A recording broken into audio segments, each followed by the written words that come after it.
here's the idea. Rather than just try to throw everything at your audience at once, with Prezi you can build it into pieces and actually allow them to digest it into individual pieces. So we actually redesigned this one with that idea in mind. And so we started out with a top level question, but here's what's cool. There's really, the main answer is the yes-no part of that sequence, but then there was that respondent details. And that's what made that previous slide so confusing, because they tried to squish it all into one. So instead, we're going to show all that information just like this, but we're actually going to look at it piece by piece. So first of all, what did the people say, which is really the ultimate point of this whole question. And then here are my respondent details. I can look at that individually. So by company size, by position, by gender. And because I've now had a chance to evaluate all that piece by piece, it allows me to now take that all as one versus that just overwhelming PowerPoint slide that you started off with. Again, a lot of this could be also done in PowerPoint, just not with these trying to make it all in one slide. But Prezi, I think, makes it a lot easier. Here's another example of a chart. Actually, let me move forward. I'm going to show some even better examples. This one does go quite long. One of my challenges, and the reason, again, I like Morph so much, is that PowerPoint slides tend to be very independent of one another. Here's the way we might rethink that in Prezi. Instead of just showing slides individually, we're going to do what I kind of call that landing page. So my 4 slides are actually integrated into this, but I start off with what is the overall point? It's the value of presentations. And then I shift into that information. I can look at each of those situations individually.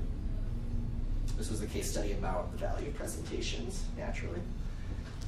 So we're in this whirlwind where I'm talking about the value of presentations while presenting, while we're at a meetup about presentation values. So I hope the world doesn't explode or anything there.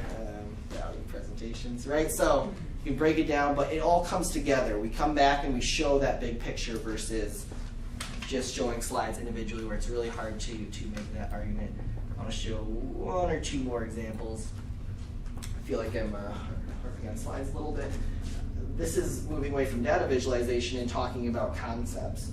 So here we start off with 5 slides. They're all making one point, but it's very difficult to show how they correlate into this ultimate takeaway. By the time you get here, do you even remember what was said on the previous slides? It's really tricky to do that and to design that properly. So here's an example. This was for a search engine optimization company. We designed this one, and they basically had 3 top-level thoughts. And we then zoom in. This was research that came from the Google study. And so this next, starting here, these are those same 5 slides, but watch the way we re-present it here. So we start off with the mobile insights, and we shift up to show the tablet and computer insights. Now that we've had a chance to look at both of those individually, we can zoom out and show the comparison between the 2. So it's not so overwhelming. Now watch the middle bar there. We're going to actually shift to the right to talk about what we learned. Now that we've had a chance to review that one more time, we zoom out and we talk about the implications of all of that. Yeah, so isn't that cool? That was 5 or 6 different frames, which is just slides. Prezi, they're called frames. But instead of them all being just independent of one another, they're flowing. There's that continuation. That was the word I couldn't think of earlier.